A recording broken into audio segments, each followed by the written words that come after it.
بسم الله الرحمن الرحيم بسم الله الرحمن الرحيم واستعينوا بالصبر والصلاة وقال وكانوا قبل يستفتحون على الذين كفروا فلما جاءهم ما عرفوا كفروا به فلعنة الله على الكافرين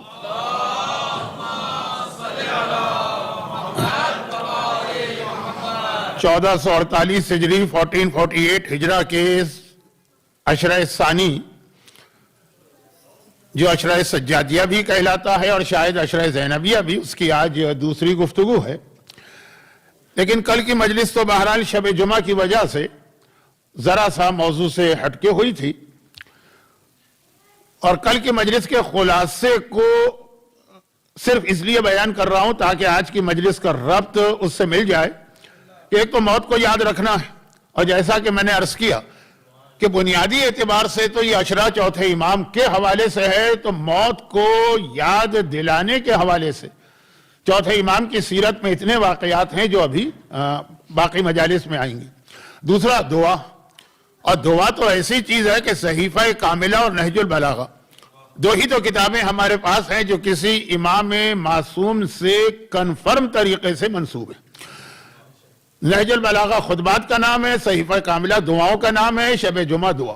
تیسری چیز جو میں نے آخر میں اس لیے رکھی تھی کہ اگر وہ کل مکمل نہ ہو پائے شب جمعہ، تو وہ جو کہ چوتھے امام کی سیرت سے بہت گہرا تعلق ہے، تو وہ باقی مجالس میں بھی اس کو میں بیان کر سکتا ہوں۔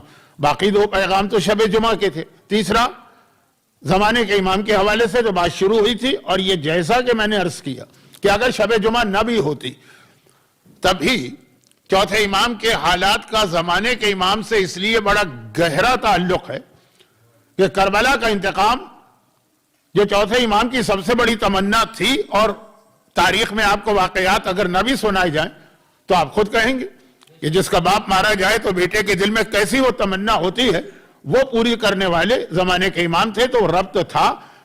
تو تھوڑا سا بیان کل آ گیا شب جمعہ کی وجہ سے، اور باقی بیان ابھی آتا رہے گا، لیکن صرف ایک آخری بات یعنی جو کل نامکمل رہ گئی تھی اس کو بیان کر کے پھر آج کا اپنا ترتیب کے ساتھ موضوع شروع کروں گا۔ وہ آخری بات یہ تھی کہ یہ ٹائم، یہ سے مطلب کیا ہے کہ ہر جمعہ سے پہر کا وقت، آج غالباً 3 جولائی ہے، کیونکہ میں اتنے مختلف ٹائم زون سے گزر کے آ رہا ہوں کہ تو مجھے تو بس یہ بھی یاد نہیں ہے کہ تاریخ کیا ہے، ہاں دن یاد ہے۔ تو جمعہ 3 جولائی کی بات نہیں کر رہا ہوں، بلکہ ہر جمعے کی بات کر رہا ہوں، جو قیامت صغریٰ تک جتنے جمعے آئیں گے ان کے حوالے سے یہ وقت، یعنی جمعے کی سپہر کا وقت آپ حضرات کے علم میں ہوگا، اس لیے کہ اب تو یہ دو چیزیں بہت مشہور ہو گئیں۔ اب سے میری مراد ہے پچھلے 40 سال سے، 2-4 سال نہیں، پچھلے 40 سال سے دو چیزیں ہمارے یہاں بہت مشہور ہو گئی ہیں، دونوں کا تعلق روز جمعہ سے ہے، اور آج جمعے کا دن ہے۔ ایک چاشت کے وقت کی دعا، اور ایک غروب سے کچھ پہلے کی دعا۔ یہ دو دعائیں، دونوں کا تعلق زمانے کے امام سے، اور ان دونوں دعاؤں کے بیچ میں ظہر کا وقت آتا ہے۔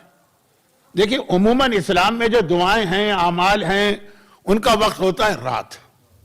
زیادہ تر آپ دیکھیں گے کہ یہ اوقات رات ہے۔ ایک عرفات کے اعمال ہیں تو وہ بھی ظہر کے بعد شروع ہوتے ہیں، کیونکہ عرفات حج کا حصہ ہے، اور حج میں عرفات ظہر کے وقت نیت کر کے اس کو شروع کیا جاتا ہے۔ لیکن دو اعمال ایسے ہیں جن کے لیے ہمارے پاس چاشت کا وقت ہے۔ چاشت کا مطلب ہے سورج نکلنے کے 30-35 منٹ کے بعد۔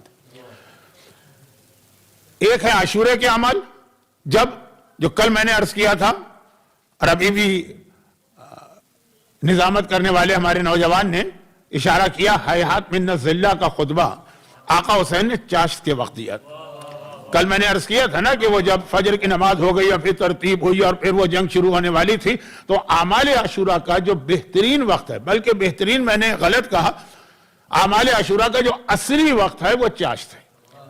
لیکن بہت سارے علاقوں میں وہ وقت ایسا ہوتا ہے کہ اس میں اعمال نہیں ہو پاتے، تو اس کو ظہر کی نماز کے قریب کرتے ہیں تاکہ اعمال ہو، پھر فوراً ظہر کی نماز ہو، پھر مجلس ہو، پھر واقعہ ہو، لیکن ویسے اس کا اصل وقت چاشت ہے۔ اور ایک دعائے نتبہ، یہ دو دعائیں، یہ دو اعمال اسلام میں ایسے ہیں جس کے لیے بالکل ایک الگ وقت رکھا گیا۔